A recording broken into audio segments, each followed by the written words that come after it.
Well, good evening, everyone. My name is Richard Waring, and I'm the host of this poetry reading series, the PoemWorks Publishing Poets.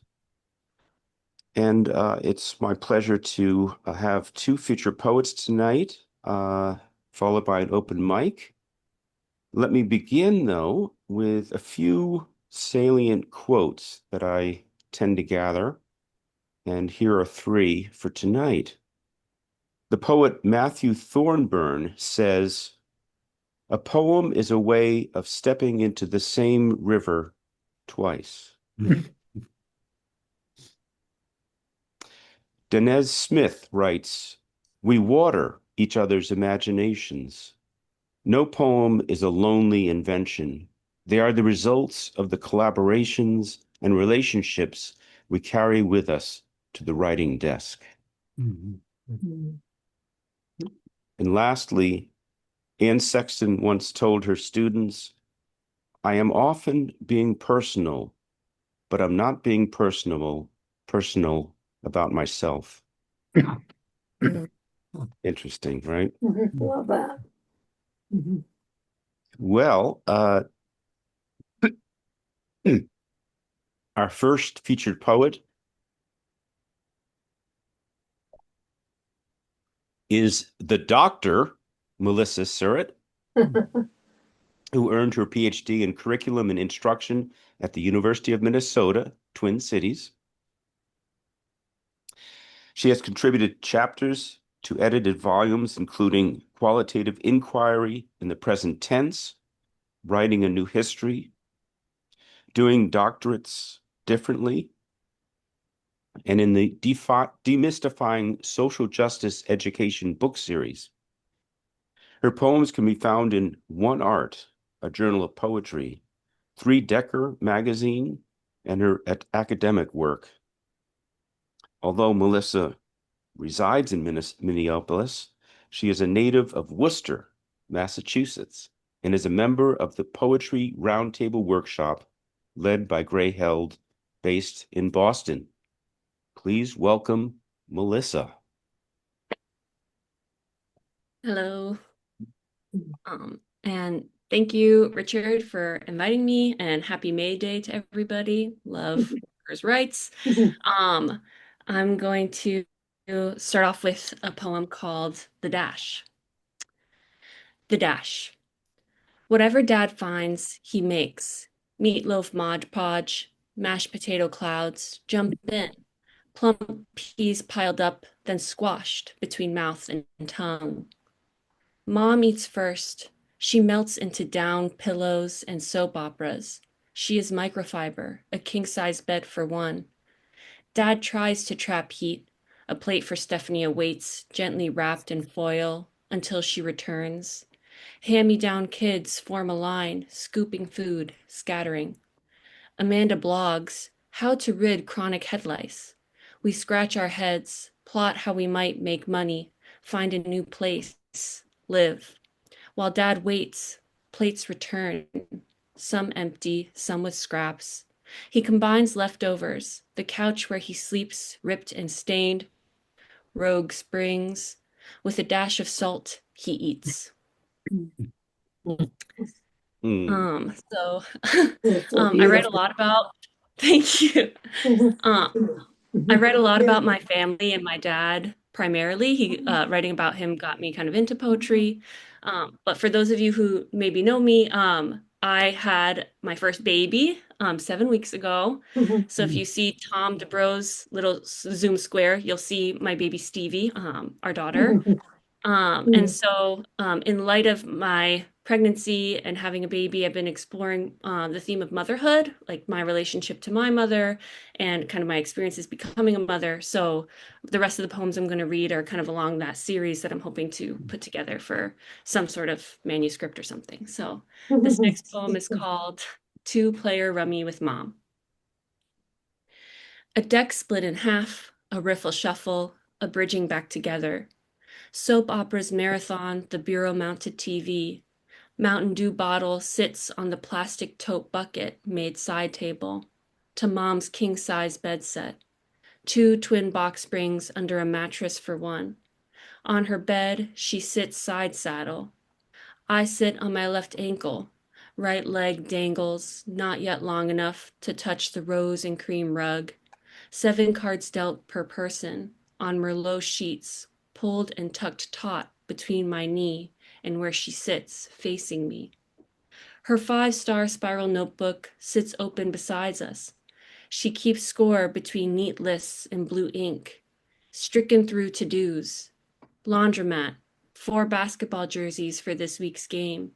Family physicals, 3 youngest Thursday, 4 middles Friday. Food pantry Wednesday, request Parmalat milk. Cash welfare checks, stop by the housing authority afterward. Mm. Wow. My next poem is called 2 Plates. Plate 1. At 5, I place a plate of food on the floor outside the attic bedroom door where for weeks Mom shut herself. From the sliver between frame and knob, shutter of her face freckled like mine, but longer and scabbed from years of picking. On lithium, Mom is a hermit crab, shellless. Without bipolar medicine, she makes her hand a claw, thumb under my right cheekbone, fingers pressing into the other, palm suppressing my attempts to call Dad for help. Mm. No longer a need to hide under orange electric blankets from a mom I fear. I am anew scared. Can you take me to church? Plate 2. I eye holy water basins and aisles of blue carpet that feel like floating. First timers, we find a pew that hides behind a support column. Under Jesus falls a second time. The priest in green mumbles a homily as I admire the Marys, an off-white statue holding a dead son, tearlessly devastated. A smaller silhouette, veiled in baby blue, rosary gently hung in hand. I imagine myself a Madonna until I remember my mom, her eyes puffed and jaw soft. Shrouded in congregation song, she passes the brass collection plate with nothing to add. Beautiful. The second one is called Lice. Mm. No longer must I stand in front of the bathroom mirror as my mom streaks a fine-toothed knit comb down to the small wisps on my neck, smacking the tines against the porcelain. Fallen lice climbing on loosened strands, tangled chestnut against the white bowl. Dad would lather my hair in Hellman's, drizzle vinegar, wrap my head in a plastic shopping bag, curse as he ran for milk to ease the sting in my eyes. Mm. Mm. Abuse. Mom's shadow on the wall reverberating, stomping down a checkered hall. Bundle of blanket, I fold myself into a square of cloth until she yanks it. Tower on the horizon, she draws my eyes upward to marvel her stature, her clenched jaw. Squeak of my stomach shivers in the air, heavies while sand dollar bones quiver. She is the fist which grabs hold while the other beats down, threatens me to do as I'm told. Bruise on my arm, faint. Strangers remark, 10 kids, your mom be a saint. Wow. Leave it where it was. Her breast milk, I remember puzzling at 7 years old as my mother fed the youngest, finally the 10th, a boy. She asked if I wanted to try. I smiled with heated cheeks. What would it be like to go back again, to awaken again, to nuzzle in freckled arms against my mother's body? An ephemeral maternity, maybe a stroke of hair, a wiping of sleep out of my unknowing brown eyes. Beautiful. Okay, this one is called Quandary Number 1. I fear pregnancy, fetal ignorance of their body home, my body becoming not my own. I worry about additional weight on my knees at the exclamation of my thighs, already worn with unencumbered injury from years of running, my body just mine to hone. I wince at stretching ligaments and hair that grows everywhere. I agonize for any would-be child and the swell of blood that would be ours, shared until the cord is cut. Still, I am afraid of never being pregnant, of missing the intimate in the quintessential, The idea of this body's aloneness, a rock in my throat. There are parts of me I long to share. Okay.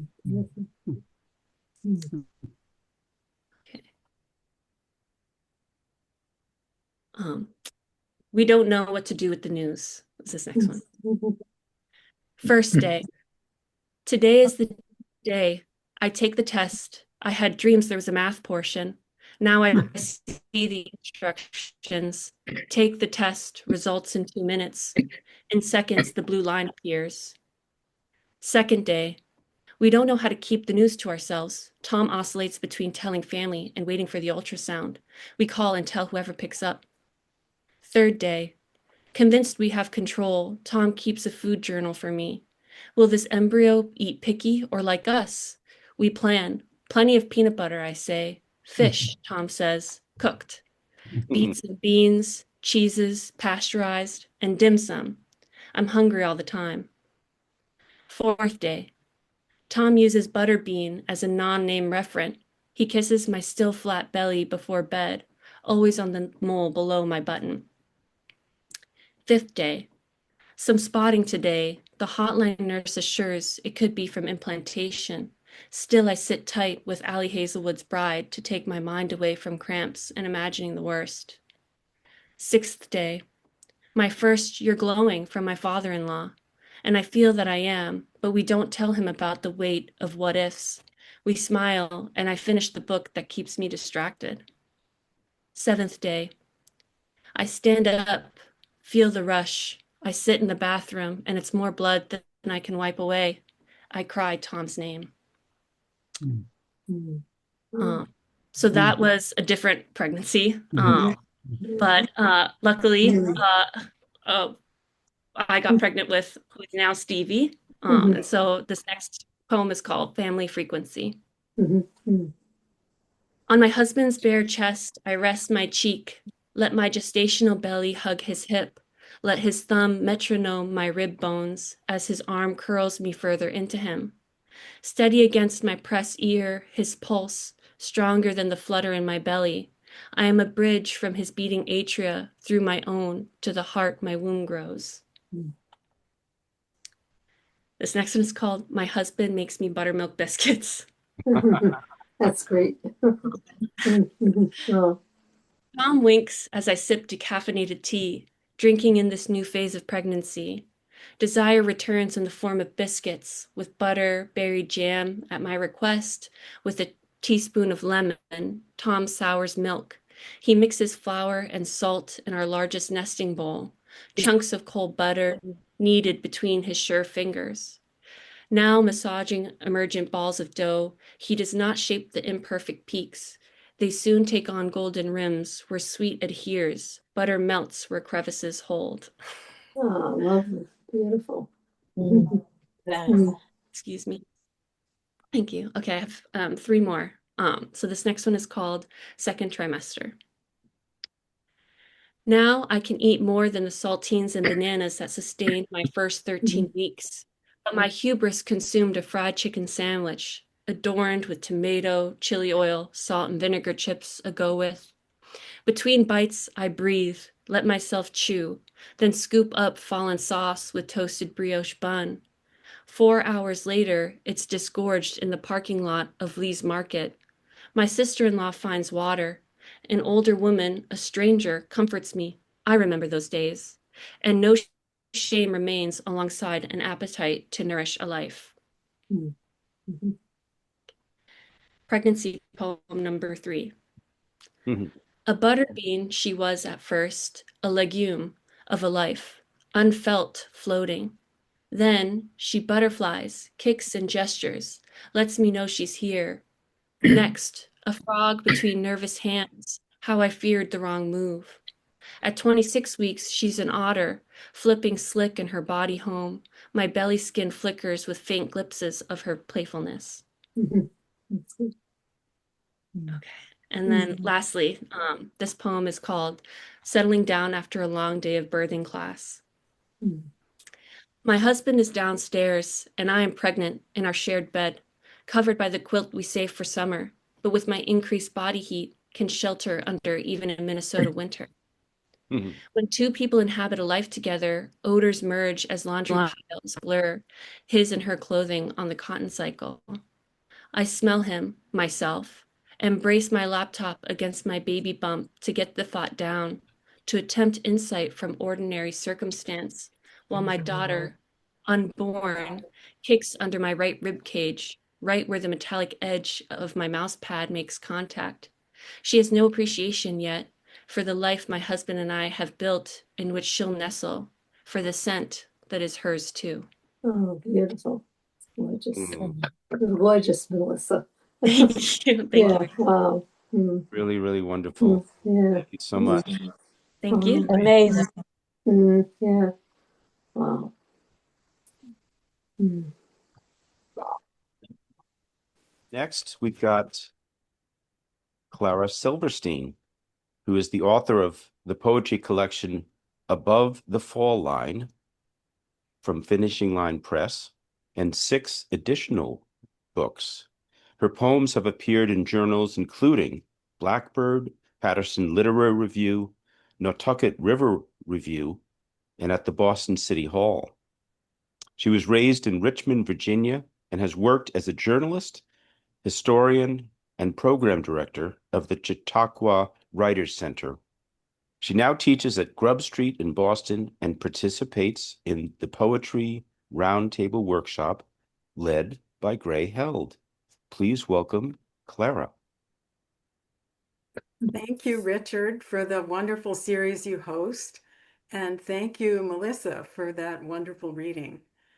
I'm also going to be reading a few poems about family, and then I'm going to switch and read about history and food, my two other favorite subjects.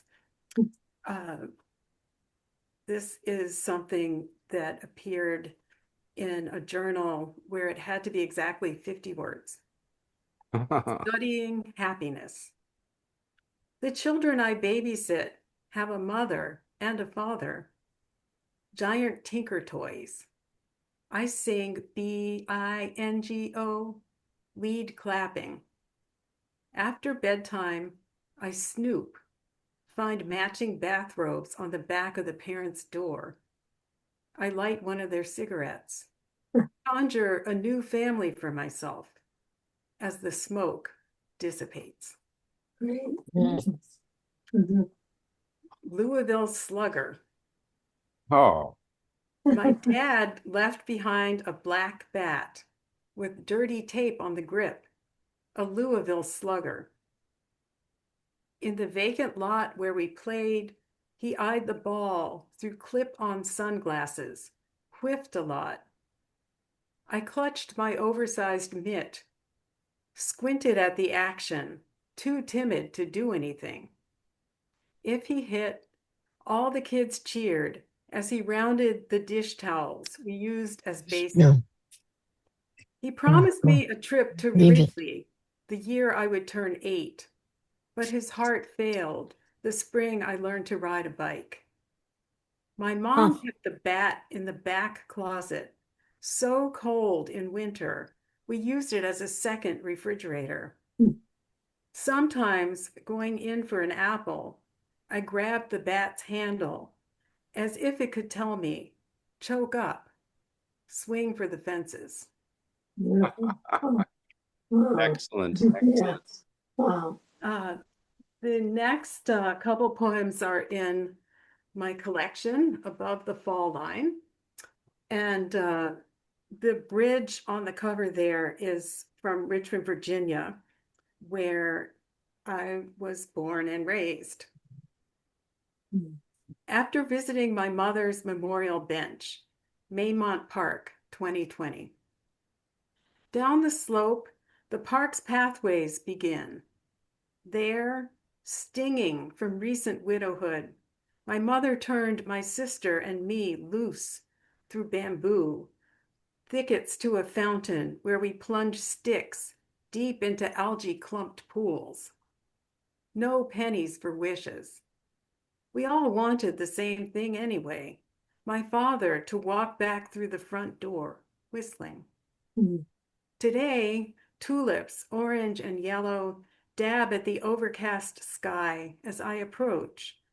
The colonnade, its dome a cupped hand, our voices echoing like radio signals, lost in another star system. And now we're Wow, fast that's forwarding beautiful. to my life as a mom. Mhm. This one is called Where I Raised My Children. I know every invasive, every bulb with ruffled purple fisted in its center, the rock walls shine of poison ivy, and the willow, a spangled cathedral for remains of our pets. There's shelter under the forsythia, its splinters of yellow, each dreary march, and the dogwood that sprawls but never flowers. The cedar now soars above the window where my daughter greeted a robin family, its babies quivering with need, boughs cradling walls, its trunk an old friend. Mhm. Beautiful. And this was just on Rattle Poetry.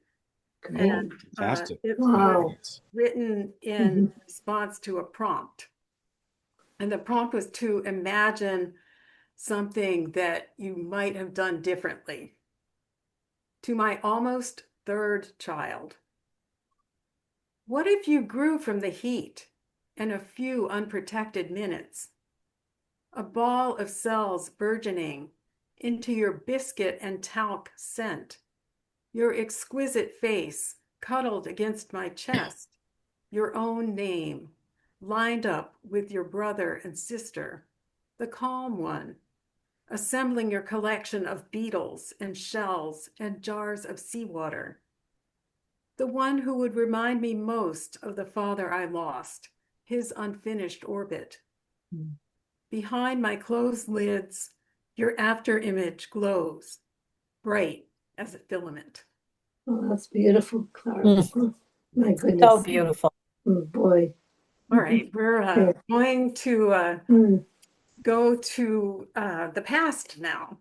And I've written a whole series about colonialism. And this one is set in Jamestown, Virginia, which people in Massachusetts seem to forget. It was the first permanent English colony in the United States. It was settled before Plymouth. Mhm. Mm. But the settlers brought to Jamestown beads, bunches of bells, copper medallions, bright as puddles, for trading with natives they heard were friendly. 6 mares and 2 stallions in slings to keep them from sliding as the ship rolled. Daggers, spikes, pointed helmets hammered from iron to protect them in case the Spanish attacked. A cauldron for stews that gentlemen, rogue adventurers, did not know how to make. Salt, pepper, ginger, mace, to season supplies of meal and ship's biscuits that ran out by winter. For the captain, a sash that glimmered in the starving time with teardrops shaped spangles. Mm. Beautiful. 1933. Construction begins on the Golden Gate Bridge. Excavation, anchorages in the strait. Workers dynamite mud and sand to bedrock. Divers guide forms and funnels into position. The world map becomes malleable. Axis and allied powers amass. President Roosevelt welcomes my fellow Americans to fireside chats on the radio. No fire to see, just voice. King Kong roars across movie screens, clutching Fay Ray, menacing New York before planes shoot him down. Mm.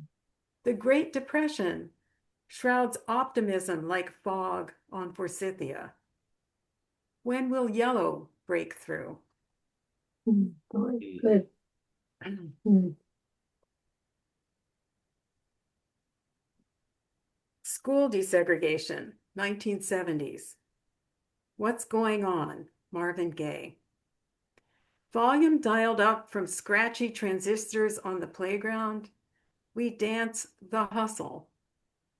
Teachers huddle by the door, too tired of their jobs to reprimand us. Nobody cares what we do, as long as we don't fight. Maybe one day we will leave this weed-choked asphalt. You know we've got to find a way. A reckoning is coming. Mm. Oh, beautiful. So change of mood here. Mhm. This is Kitchen Hints, 1963, from Mother's book collection. Good. Eloise tells me my cabinets will never hold enough. I have to go through the drawer of spoons and bottle openers. Be pitiless. It only takes 3 pans, never more, to cook a meal on the stove. I can throw a party without panic. Restore fizz to champagne by adding 1 raisin to the whole bottle. Pour soft creamed butter into little molds, refrigerate, and presto, a cute pat to dress up the table. There's no shame in taking shortcuts to make tasks more pleasant. Even nuisance jobs can be tackled. Everything in the kitchen will be sharp and shiny with me at the center in my wash and wear apron, a savvy homemaker, ruler of her kingdom. Love it. That is great.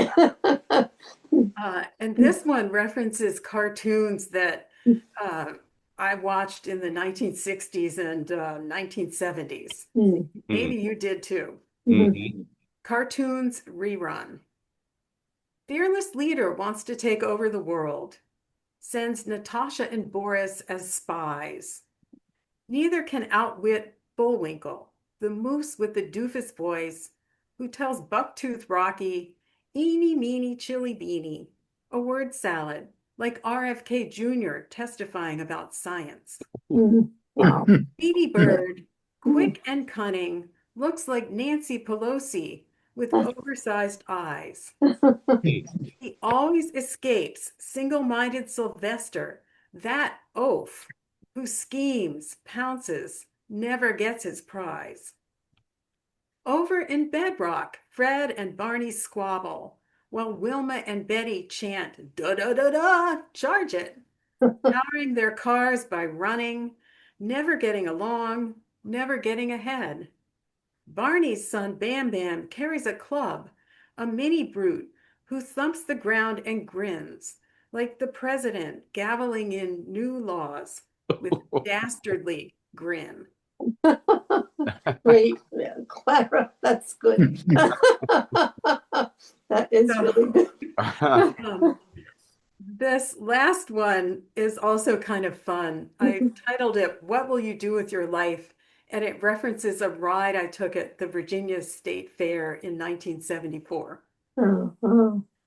On a dare, I have no choice but to rotate. Up, up by the inch. Caramel corn clumps in my throat. Below me, my sister shrinks to a dot.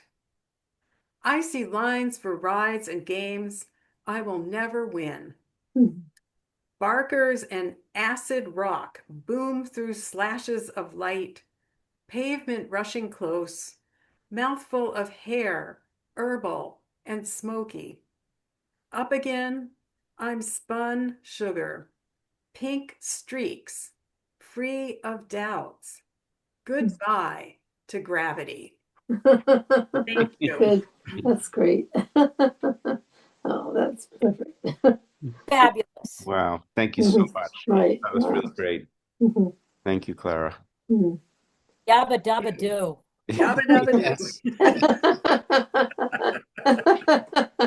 That's good. Okay. Well, next month we're going to have 2 features. uh, Tom Daly and Xiao Li. So looking forward to Love that. them. Uh-huh. Fantastic. Good. And Yeah. and now let us have a few more voices in the room. Mhm. And we're going to start our open mic with Sara deBeer. Please welcome Sara. Mhm. Hi, Clara is my second cousin, and I want to dedicate this poem to her. Oh, Good. Mhm. It's called Breaking Free. Mhm. Up north, we had lakes and rivers, but down south, we'd play tag with lapping ocean waves. Adults repeated words spoken by generations of parents. Don't ever turn your back on the ocean. Stand sideways when a wave rushes in, or it will knock you down. Mhm. My great uncle guided me past the dangers others warned of. Dive beneath each breaker while watching for a wave with a curl at its crest. That one's for body surfing. I'd stretch out tense with excitement as finally a wave would sweep me up. Together we'd surge toward the shore. But my wave would drop me in the shallow water. I'd scramble to rediscovered feet, glance behind me at the incoming surf, turn sideways as the next wave rushed past. That's great. Wow. fabulous. Thank you, Sara. Mhm. And now please welcome David Miller. Okay, hi everybody. Mhm. And Hi. yes, Melissa and Clara, thank you. Your poems are really, really engaging. I really enjoyed them very much. Yeah. Mhm. All right. This is titled Affirmations. Time was, I talked to myself like fruitcake. If I could add together all the sessions of monologuing minutes before the mirror or behind my single man bedroom curtains, whispering to my ghost, I'd learn how many years I chattered away in bits and fragments of lost time. The line I tossed between sotto voce blabber at one end, spacewalking ego at the other, I'm working it out. I put the circumstances in line, locked the elbows together. There, a girlfriend, a heart, got a handle on that. Mhm. Scheming a life plan with words. A person talking to himself wonders when something worth living might happen, although something is always already happening in physical space and body felt time, right there, standing next to his one-person show for an audience of one. I'd move my mouth, walking alone in the city, sometimes on midday sidewalks, catch myself, make the lips still, start over. Thank you. Beautiful. Fabulous. Thank you, David. Please Fabulous. welcome Loved Steve it. Nickman. Hi. Thanks, Richard. And thanks so much, Melissa and Clara, for your wonderful poems tonight. This is a poem I wrote 6 years ago for my wife, who was a cat lover. And she had just gone into assisted living. We had just sold our house, and I had a dream. It's called The Lion in My Mind. You would have loved the lion in my mind this morning. He was sleeping next to me on the lawn behind our old house, peaceable, like the one in Rousseau's Sleeping Gypsy. The magenta azaleas had come into bloom. The sun was coming up, and I was wet with dew. I reached out for you, but in my mind, I felt his fur instead. He sniffed, yawned, opened his eyes, made a throat noise like a cello. I think we were both puzzled. The neighborhood wild turkeys approached in their clueless single file. I got up to shoo them away, then saw the steps to the back porch had been removed. I heard strangers' voices inside, realized the house was sold, and neither of us lives there anymore. The lion was new to me, though. I didn't remember selling him. Does he belong to you? Mm, That's good. Oh, very good. mm. Wow. Mhm. Wow. Thank you, Steve. And now here is Margot Wizansky.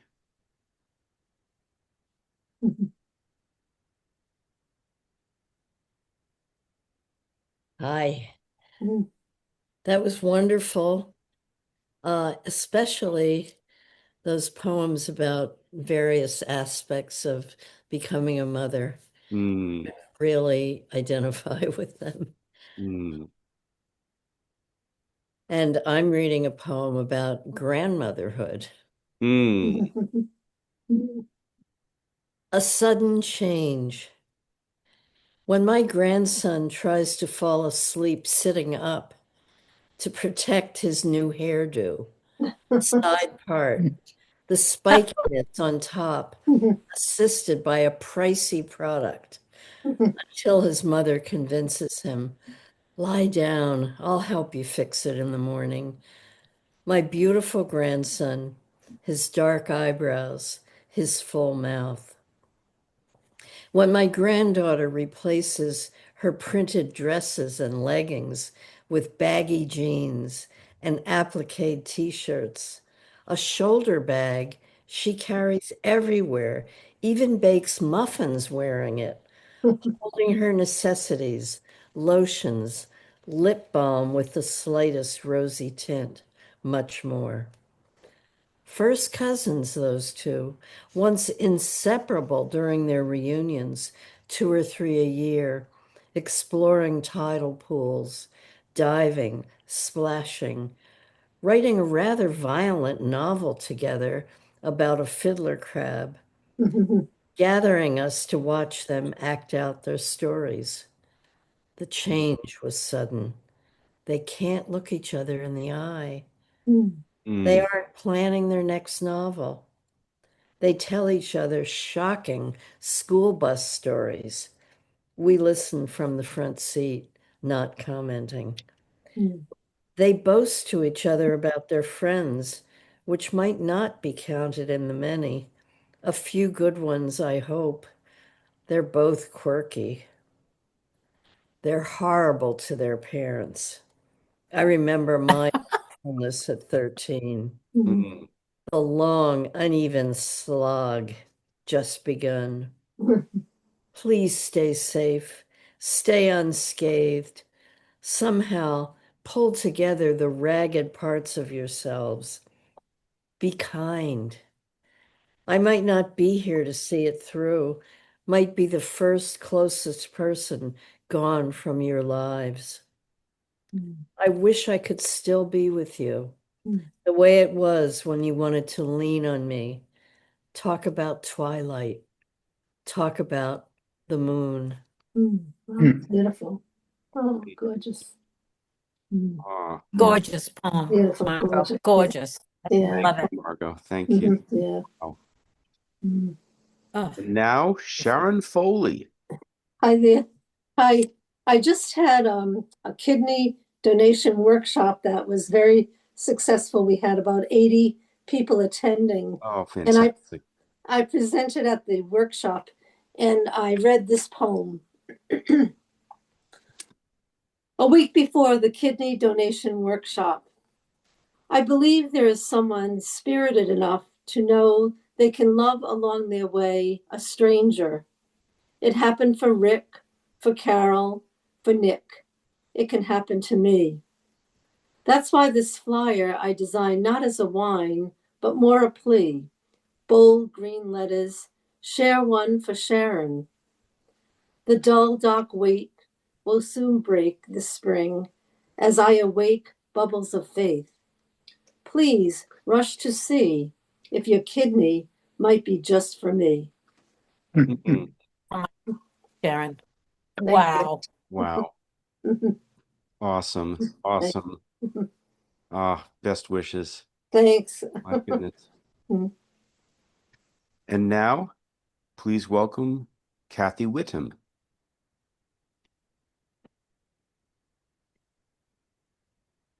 Looking for the unmute button. Well, this is a very different tone. I kind of picked it at the beginning, and I was like, I'm just gonna read this. So, um, The Thorn and the Stake. Blackberry brambles trespass through the chain fence. Walking to the grill, my fingertip catches on a thorn. I stare at hypnotic blood swelling, dropping, disappearing into raw steak, the gold flecks of my irides glistening. A cardinal whistles me out of my reverie. I wrap a tissue tight around my finger and put the steak on the blistery grill. But oh, the blackberries are so sweet, popping, spurting in my mouth, crimson soaking the tissue, smoke rising like incense. Mm. Mm, Good. awesome. Thank you, Kathy. Pam, are you ready? Yeah, I could read. Excellent. Please welcome Pam Gemme. So this is something I'm working on. Call it Flamingo. Sun on salt. You swore it was just like a prayer. My legs weighed like blades of grass from life's prolific blade, and fledge, not so terrible to ruffle. In the mud flat, the musk, the shrimp, sheer fluff governs me. Lithe in the ruddiest dusk, my appetite whiffling like a corkscrew, knocks me forward, slings me onto shaft from shuck and sheath in damp reeds. My being heaves, a cry like the Messiah coming in, the first sigh of light. Thank you. Wow. Good. Awesome. Wow. Ruth, did you have a poem? Maybe a haiku? No, you have to wait until it's on a sign for that. But thank you for Okay. All right. Well, I think I will close things out then, unless we have anyone else. Well, it's good to see you, Ruth. It's too bad you didn't read. I love to hear your work.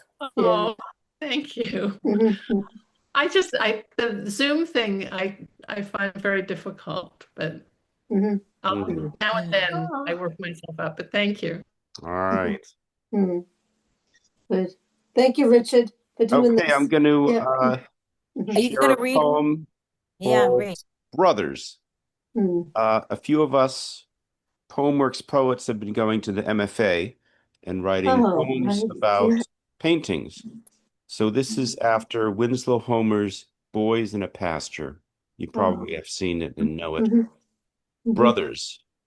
They could be anyone, could be me and my brother, faces turned, bare toes easier to count than their features, a whole wide broad sky, white shirt, brimmed hat, daisies gleaming alike, one boy in full stretch behind the other, fingers entwined around a bent knee as they stare into a future that may or may not include cows.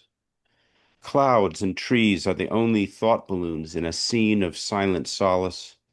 The barely visible barrier of fence and post in the distant, like the chores already done for the day or still awaiting their return to the farmstead. For now, there is just this, the warm pasture grass, a flitting bee, the tickle of a lone ant. Well, Love it. thank you, everyone. Let's have a round of applause for our featured poets and everyone else that read tonight. Oh, Wonderful reading. Yeah. Beautiful Wonderful. poets. Yeah. Beautiful, Clara and Melissa. Beautiful Yes. readings. Absolutely. Very Thank you. Yeah. Yeah. Thank you so much. nourishing. So nourishing. And we are nearing Mother's Day. Mhm. And this is I think maybe a first to have May 1st reading. I don't know. Right. May Day. But Yeah, right. it's about, it's about spring, and it's about laborers, and maybe it's even a bit about labor and the resulting babies that come forth and inspire us Yeah, wow. more verse. So thank you all for a wonderful evening, and Thank Thank you, Richard. look Yeah, forward thank to you. seeing some of you Yeah. next time. Thank you. Bye-bye. Thank Thanks a you. lot. Thanks Richard. for coming. Good night. Hi, Good night, everybody. everybody. Yeah.